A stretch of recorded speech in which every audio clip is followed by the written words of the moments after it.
നമസ്കാരം. ഇന്ന് വളരെ പ്രത്യേകമായൊരു ദിവസമാണ് അത്തം. ഓണാഘോഷത്തിന്റെ കേരളത്തിന്റെ വിളവെടുപ്പ് ഉത്സവമാണ് ഓണം. മഹാബലി തമ്പുരാനെ വരവേൽക്കാനാണ് ഓണം ആഘോഷിക്കുന്നത്.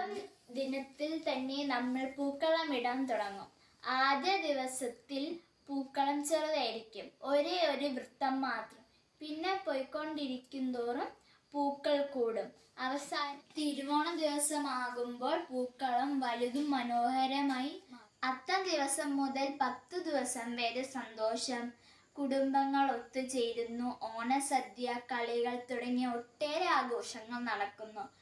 ചില സ്ഥലങ്ങളിൽ പ്രശസ്തമായ അത്തം ചമയും നടക്കുന്നു.